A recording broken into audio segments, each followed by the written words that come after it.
Nala has been pregnant for 2 years. She was a farmer's wife, young and strong. At first, her pregnancy was like every other. She woke up with sickness in the mornings, she craved roasted yam at night, and her skin glowed under the sun day. She counted the moons, waiting for the child. 9 months came and passed. Still, the baby stayed inside. At first, the villagers celebrated her, bringing gifts and singing for the coming child. Her mother-in-law slaughtered a goat, and children danced around her yard. But as the days stretched into weeks, the joy faded. The same people who had praised her began to look at her with worry. When she walked to the market, strangers stared at her belly. Mothers pulled their children close, whispering as she passed. Seasons changed. When the rains came, Nala struggled to bend and plant yams beside her husband. She tried, but her strength failed quickly. During harvest, she could only sit and watch, ashamed that she could not help. At night, when other women carried their babies on their backs to gatherings, she carried her burden still inside her heart aching with envy. There were times she thought the child had left her, for days would pass without a kick. Then suddenly, the baby would move, sharp and strong, reminding her he was still there. These moments gave her hope. She told herself, this child is only waiting for his time. Some evenings, she joined the other women at the river to fetch water. They gossiped and laughed, but their voices always fell when they looked at her. One brave woman asked, how long will this child hide? Nala only smiled and said, as long as he needs. But inside, she carried fear like a shadow. Her husband begged her more than once to travel to the hospital in the nearby town. The midwife also urged her, warning that no pregnancy should last so long.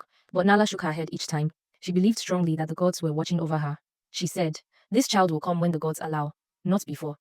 Her stubborn faith divided the village even more. Some admired her courage, others called her foolish.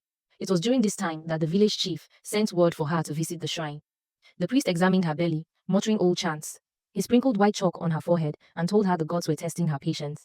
He said the child was not ordinary, but one who carried strength from the spirit world. His words spread quickly, dividing the village further. Some now feared her, others respected her even more. Still, the moons kept passing. She grew tired, her back ached, her legs swelled, and sleep left her. The women stopped visiting as often, their laughter fading when they spoke of her. Some whispered that she had sinned. Some feared she carried a spirit child. But Nala held on. She prayed under the big Iroko tree every evening, her hands rubbing her belly. Her husband tried to be strong, but his face grew lined with worry. Every healer in the nearby villages had touched her stomach, pressing and shaking their heads. Some gave her herbs, some gave her oils, but nothing worked. Then, one morning after the 12th moon, pain woke her before dawn. It was deep and heavy, like the weight of the earth pulling her down.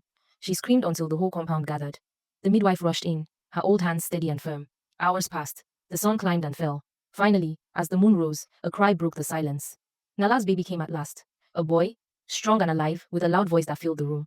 The people gasped and bowed their heads. Some said it was the longest pregnancy they had ever known. Others said the child had been waiting for his time.